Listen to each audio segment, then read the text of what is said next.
Мен Арстан 1990 жылы Ысык Көл областынан Балык шаарында төрөлгөм. 31 августта. Үй бүлөдө 5 бир тууганмын. 5 бир туугандын эң улуусумун. 2 карындашым, 2 иним бар. Ата-энем негизи чыгармачыл үй бүлө деп айта албайм, анткени атам бир өзүнчө ушуга чейин жумуш кылып келет. Чынын айтканда баягы айдоочу деп коет. Апам болсо бизди тарбиялап эле үйдө болгон. Анан чыгармачыл адамдардын катарында мен элемин го, ошо аракет кылып аралашайын деп жүргөн. Өзүмдүн үй бүлөм өткөндө айтып өткөндөй жубайым бар, 2 уулубуз бар. Ciao bella, ciao bella, ciao ciao ciao, una mattina mi sono svegliato e ho trovato l'invaso. Мен менен бирге чогуу толкунданып атышат чынында. Ар бир чыккан сайын толкунданып кайра чалышып, эмне болуп атат, кандай болуп атат, эмнеге мындай болуп калды. Анан колдон келишинче колдоо көргөзүп атышат. Ошол мен дагы жалпы жакындарымды деги эле аскер кызматкерлеринин атынан келип аткандан кийин аскер кызматкерлерин мындай уят кылбайын деген таризде жакшы мындай аткарганга бардыгын аракет кылып атабыз буюрса.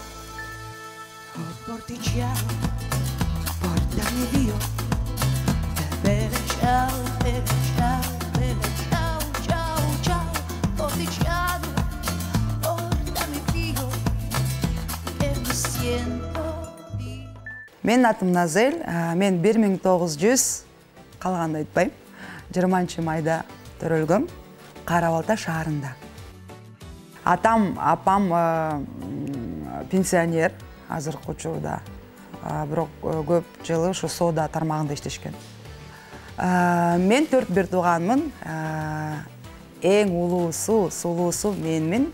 Үйдөгүлөр сөзсүз түрдө аябагандай эң биринчи болельщиктер деп коет эмеспи? Ошо болельщиктер аябагандай көрүшөт, күтүшөт. Апам менен атам досторуна, туугандарга, курбу кыздарына бардыгына айтышат. Отуруп дагы жана СМС голосование болгондо дагы сөзсүз түрдө өздөрүнүн голосун берет да. Апам жок болуп калса эле апаң кайда дейт да, ошол эң биринчи суроо. Анан эч кимибиз жок болсо биз байкабайт деле да. Эң биринчи ошол турбайбы көрсө, ошо апа, ата жана бир туугандар, ошо бир туугандар эң аябагандай жакын адамдар болот. Ошондуктан убагында бири-бирибизди сыйлап, бири-бирибизди колдоп жүрүшүбүз керек деп ойлойм. Энесиз үйдүн ичи жарык болбойт. Энесиз үйгө барсаң көңүл толбойт. Канчалар мээрим төгүп турса дагы, эненин мээриминдей мээрим болбойт. Үйдүн куту болгон энелер үчүн ырдайбыз. Мынакей ушундай кереметтүү ырсаптар биздин жалпы энелер үчүн арналды. Жана ушундай эле азыркы аткарыла турган чыгармабыздын дагы аталышы Энеке бай. Биздин сүйүктүү апалар, энелер, баарыңыздарды жакшы көрөбүз. Ден соолуктуу болуңуздар.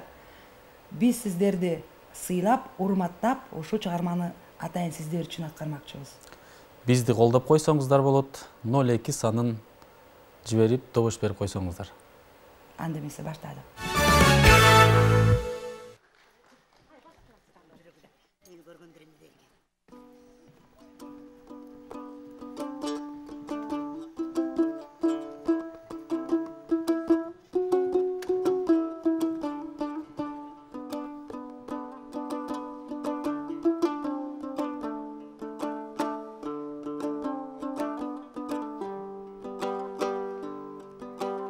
Eneke bay, o yığım yığım. Eneke bay, o kutmanım uyuğum. Ağıp gelir,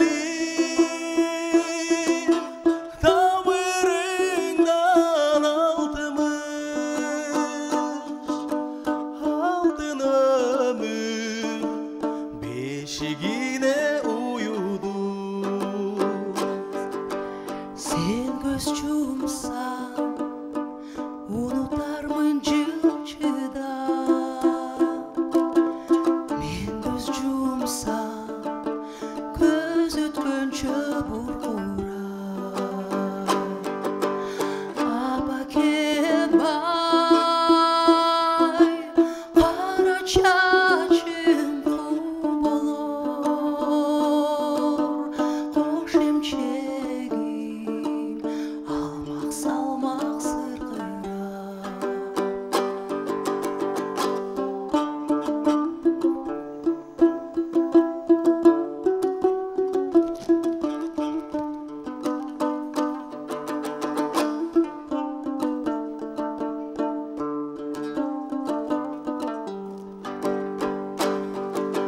Eneke bay Bilem tuyam emgegin Eneke bay Ömür yaşın men jedim Kantip meni Alız yolga uzatsın Hoş emçegin Almak salmak zırhıra Kantip meni Karış yolga uzatsın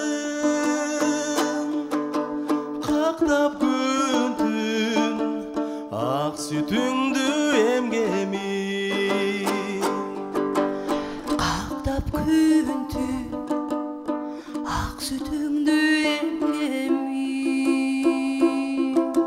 Kirpik kakpay Kança jolu dermedim Tadım aytko Minutalik dolgonoy Menin gündü Alıp gelip bergenin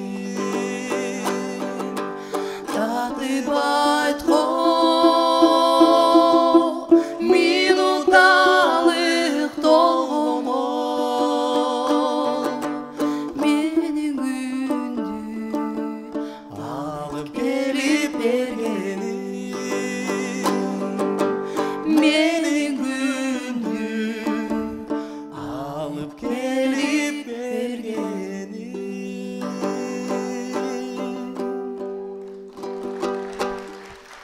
Nazil жана Арстан Абдылдаев.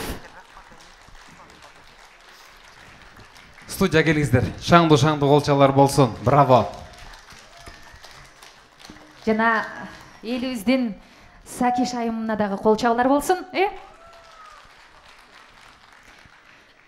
Калыстар тобу кандай ойду болду экен? Келиңиздер биргеликте ортоктош бололу. Айчүрөк айым, микрофон сизде. Албетте Назел айымдын актёрдук чеберчилиги ырына караганда күчтүүрөөк сезилет да магачы. Назел өзү мага абдан жагат.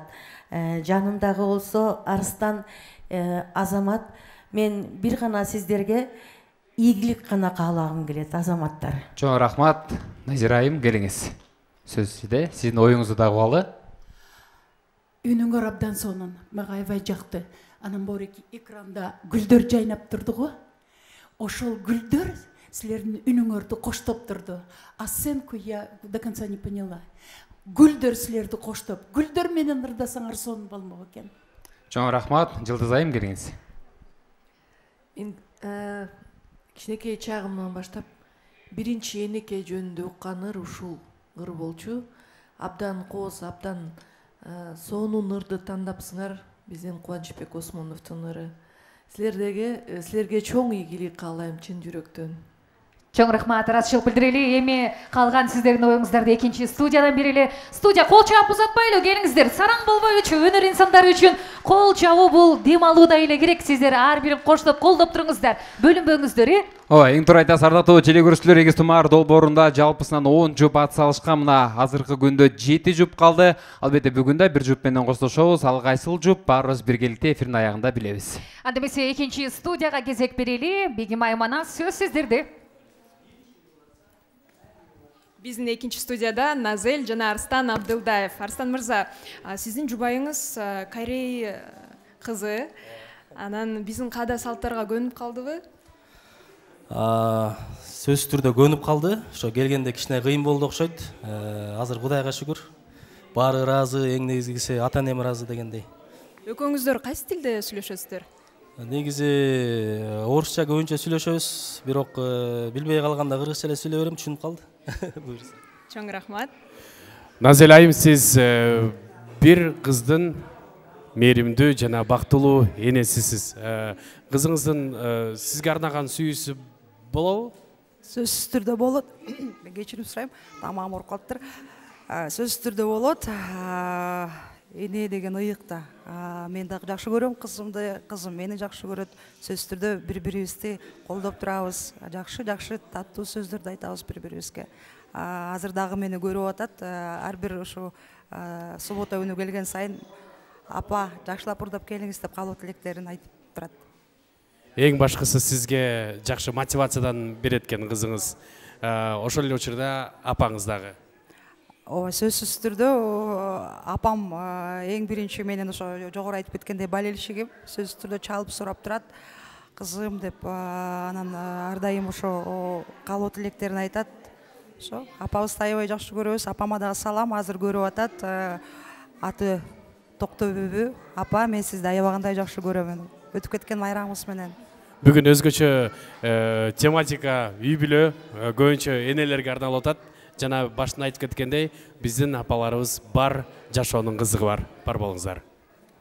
Чоң рахмат, экинчи студия тереңирээк ачылып билдирели.